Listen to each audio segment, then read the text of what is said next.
Hi Lisa. Hi, hello. In what ways has the Oracy programme enhanced your practitioners' understanding of Oracy in the early years, and how has this influenced their teaching practices? It's massively influenced teaching practices. I think the staff are really empowered. You know, they really understand that, you know, we have a language emergency going on and every single interaction is vital, and you know, the opportunities they've had to observe best practice and the learning they've done through participation in the project has really transformed the practice, and the environment is very different.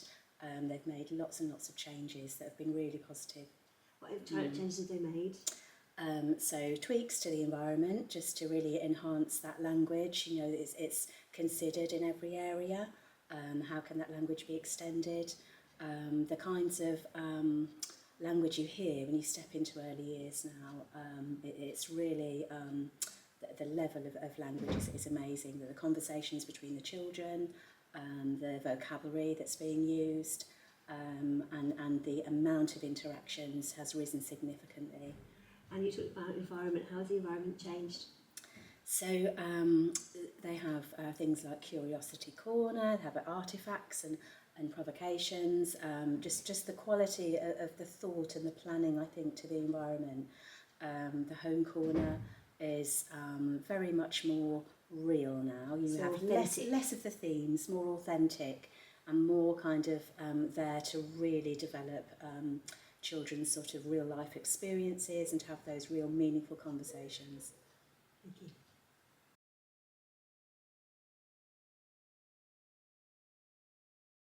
Lisa, your school have participated in the external partner delivery through the P4C programme. How effectively has it supported your setting, and what measurable impact has it had on practice and outcomes? Yeah, we've only just started with this journey, but we're really, really excited about where it can go. Nick's been in and done some work with our early years children, and we're already starting to see a difference in the way they're talking to each other and addressing each other more with their first names. Nick did a session for our whole team, which was really interesting because the pace was very different to the usual CPD that we have. But it was interesting just to see that the thought process is going on amongst the staff as to how we can really deepen that thinking process at any point, really. An example he used, looking at our values, he said, you know, do we ever teach children, you know, or think about with the children, you know, when is it good not to be courageous? You know, when is it good not to show perseverance? You know, do we flip things on its head and sort of look at things in a different way with them? So it was really, really interesting. So we're really, really excited about where it can go. Sounds great. Yeah, and I know next steps are he's going to come in and work with our parents, because I think that will be amazing for the parents to understand, you know, the depth and the quality of the thinking and the discussions that we want in the children to have. And he had some really good suggestions as well for talk, homework, and that the children can, you know, have conversations at home, because I think that's the part, you know, we all know that's really missing very sadly in a lot of our children's home lives. So that's going to be really helpful as well. Sounds like a really interesting project to be part of. Yeah. And I'm interested really in thinking about those that you mentioned about children addressing each other. And sometimes when you're teaching, the pace is very fast. We don't always stop and consider that actually the sense of belonging that happens when you say to somebody, Lisa, what is your favourite? Or open up those questions, those discussions more. Yeah. And I think for me as well with P4C, it's modelling and recasting the questions that you want the children to ask. And Nick talked about that on some training that I went on, that saying to the children, giving them the question and then saying, now Lisa, can you ask Kate about that? Yes. And so actually they're modelling and they're being taught explicitly how to ask a question in that way. Yes. And that's powerful, isn't it? Yes, it's the modelling and the conversations and slowing things down and giving them the time to form their response as well.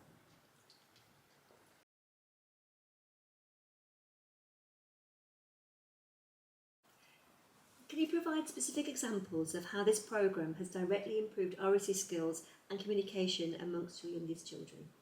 Yeah, I think that the staff confidence has been the biggest thing, and I think they have changed the way they interact with the children. So lots more commenting, narrating, and working, you know, parallel conversations rather than questioning. So I think that's really helped the staff extend the language, and it's developed all the conversations into more of a dialogue, which has been really helpful. Like a serve and return conversation. And that goes deeper, doesn't it? It then does, as well. Those meaningful conversations. And sometimes it's not always easy, is it, to have a conversation with young children? We've talked about that as part of the Shrek approach. However, with the programme, we've done lots of work around the art of the conversation, and I think you talked about your staff being able to have that serve and return and talking about things that they see through provocation. Yes, and I think I think especially when their language skills are so low when they first come in, and it can be quite silent at first when they first start, back in September. And so initially I think it's quite a challenge to get those conversations started. So if I look at where we were then to where we are now, and the buzz and the quality and the things the children are saying, it's really been transformative. That's great.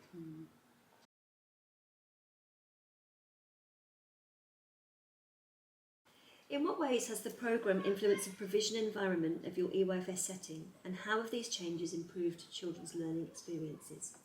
I think the quality of both indoors and outdoors of our environment has massively improved, because there's been so much more consideration given at the planning stage as to what the language experiences are going to be through each provocation, through the resources. I think the resources are a lot more authentic and more sort of relatable to the children's lives, and so that they can actually really have those meaningful conversations about them. You'd say that your setting was more language rich? Yes, it's more language rich, and I think that the planning for that language is there, so everybody, all our students, all our staff members, everybody knows exactly where we're going, where we're heading, what kind of language we're aiming to get from each environment, each little area within the environment. So you plan for deliberate vocabulary? Yes. And within that, everybody that you work with knows the words that you want to teach, they explicitly teach it, and then they use it in context, and then they bring children into that by using it in conversation, so they do it in the right context. Yeah, so lots of modelling, lots of serve and return, like we said before. Everybody, we want the children to really be immersed in that language. They're hearing it all the time. And there's that real focus to language, in outdoors, indoors, in the home corner, wherever the children are playing, that the focus is on the language. And that's practitioner to child, practitioner to practitioner as well is equally as important, and child to child, so you notice that within all of those sort of interactions. Yes, and I think all the lessons that I've observed recently, the quality of the partner talk and the engagement is absolutely phenomenal, and the discussions are just wonderful to hear. Yeah. So much to Oracy, isn't there? Yes. It's not just about talking like they're talking now, but there's more about your body language and your non-verbal communication, how you stand, how you project your voice, with the tone. There's so much that goes with that, isn't there? And that's only really, it's one way it is modelling, and that's why it's really important. Yeah, and I think that staff being confident to do that modelling has been the best thing that's come out of the project, because they all had differing levels of experience, and there's been a few changes in our school and things like that. And I think it's just skilled everybody up. I think being able to go and observe that really good practice in other settings and to participate in all the network meetings and things has really, really given them that confidence.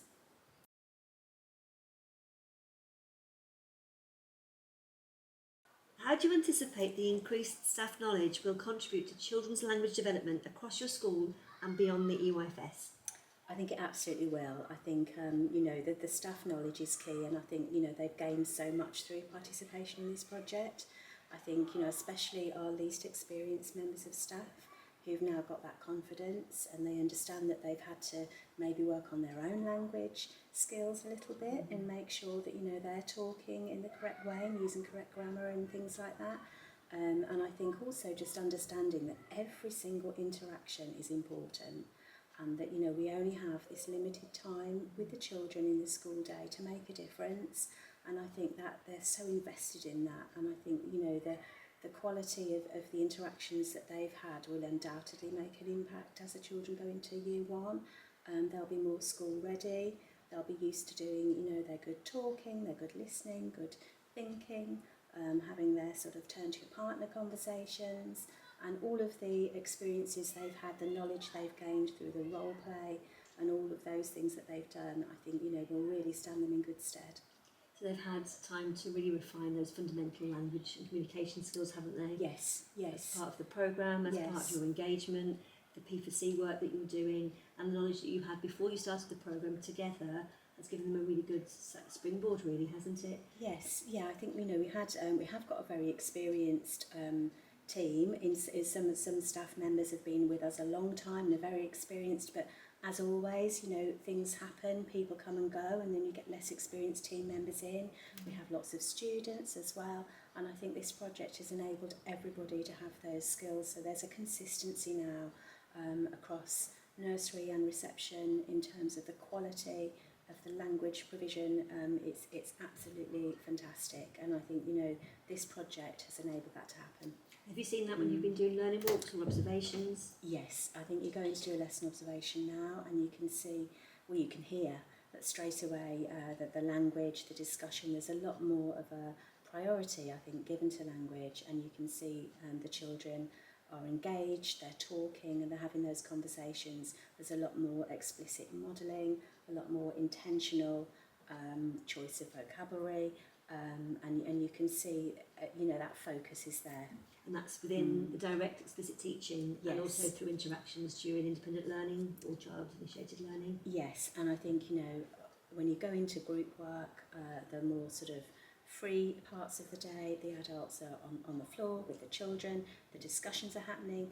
It's just very, very language rich, and as it should be. And I think, when I first started the project, I think we spoke a lot about, it's about what you hear. Not necessarily, what you see on the walls, although that's important as well, is can you hear it being spoken, and you absolutely can now.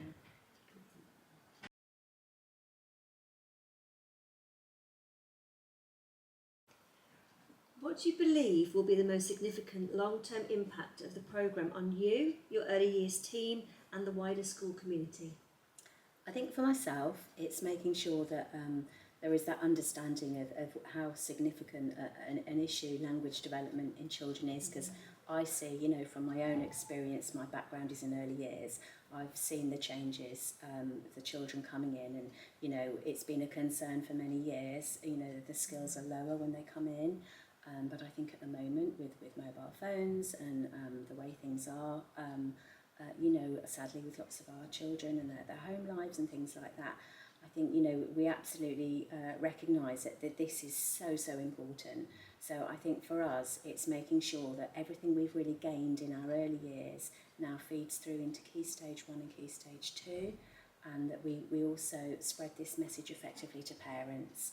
I think that is our next big thing. So when we do our induction meetings in September, and there will be a much higher focus than previously on Oracy to the parents and their contribution that they can make, the differences that they can make, just with small changes at home to their children's experiences. And I think the Philosophy for Children programme as well, I think that will be transformative in terms of those children that have had that work feeding up through the school, and our staff as well, just thinking really carefully about those quality interactions, slowing down the pace sometimes, flipping things on their head, ideas, thinking, is there another way we could think about that? Is there, something else we haven't thought of? The children having that ownership of, actually the direction of what we're talking about. I think we're very good in the early years at giving the children those pupil-planned opportunities, but sometimes we get into Key Stage 1 and Key Stage 2, and it's all about, what's on the lesson plan, and it's actually okay. We can, and we should, be going off at times, obviously in the right way, and talking about other stuff, and actually, what has this caused us to think about? How can we explore that a bit more? How can we really deepen that knowledge and understanding, and take those ideas and actually use them, and have the confidence to do that? Sounds really exciting. Thank you. Thank you.